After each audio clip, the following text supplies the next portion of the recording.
আজকে যাচ্ছিলাম হুজাই তেলি বস্তিতে মেয়ে দেখতে। লাইফে ফার্স্ট টাইম যাচ্ছিলাম ঘটকগিরি করতে, নিজেকে নিজে খুব বড় বড় মনে হচ্ছিল।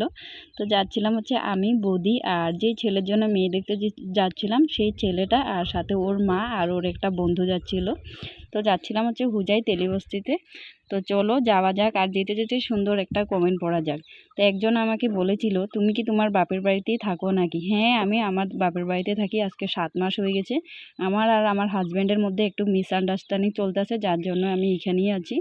তো একটু বললেই ভুল হবে, আমাদের মধ্যে ঝামেলাটা এত পরিমাণের বের হয়ে গেছে যে বেড়ে গিয়েছে আর কি, যে আমাকে ডিভোর্সের পথেই চলে আসতে হচ্ছে, মানে ডিভোর্সের কথাবার্তা চলতে আসে আর কি। তারপরেও আমার কেন জানি না ঠাকুরের প্রতি একটা বিশ্বাস আছে যে সব কিছু ঠিক হয়ে যাবে।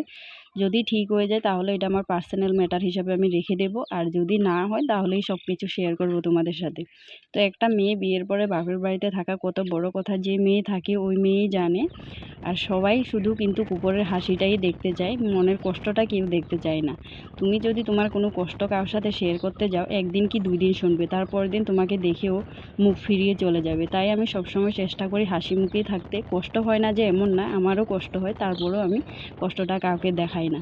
তো আশা করি তুমি তোমার কোয়েশ্চেনের অ্যান্সারটা পেয়ে গেছো, আর তোমাকে থ্যাংক ইউ যে তুমি আমার প্রত্যেকটা ভিডিও দেখো আর এত সুন্দর সুন্দর একটা কমেন্ট করছো। তো সবসময় আমার পাশে থেকো, সাপোর্ট করো আমাকে। তো যাই হোক, এখানে মেয়ে দেখতে আসার পরে আমরা বাড়িতে ফিরে আস্তে আস্তে সন্ধ্যা হয়ে গেছিলো। আর যেতে যেতে শুধু বিয়ে আর বিয়েরই বেংপাটি দিয়ে এখানে হয়তো জল ভরাতে যাচ্ছিলো। তো আমরা বাইরের দিকে চলে যাচ্ছিলাম, তখনই রাস্তাতে দেখা আর কি বিয়ের বেংপাটি বাজানো।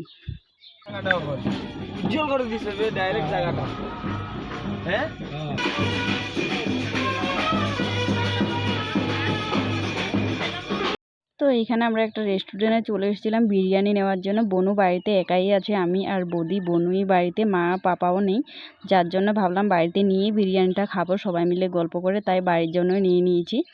তো মেয়েটা কে ছিল আর ছেলেটা কে ছিল, কার জন্য আমরা মেয়ে দেখতে গেছি, সব কিছু যদি সাকসেস হয় তাহলেই বলবো, সাকসেস না হলে বেকার বলে তো এখানে লাভ নাই, তাই না? তাই সাকসেস হলেই বলবো। আর বৌদিকে বলতেছিলাম যে মেয়েটা কেমন লাগলো, বৌদি বললো ভালোই লেগেছে। তো যাই হোক, আজকের জন্য এখানেই বিদায় নিচ্ছি।